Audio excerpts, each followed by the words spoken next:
everyone, welcome to the Heath Street Minute. 1 minute of knowledge coming at you. This is week 6 of our sanding series. Now last week, we talked about the lower end of grit progression.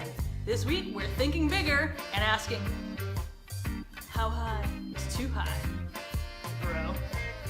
Now this question can be answered with yet another question.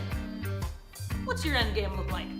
If you're going to be using a clear coat or a oil-based finish, then 180 is your max. If you're staining your piece, 220 is your golden number.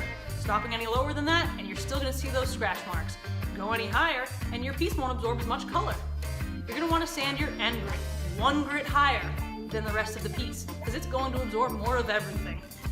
Ideally, you want your piece to consistently absorb a finish, all around, no matter what, without seeing any of those scratch marks.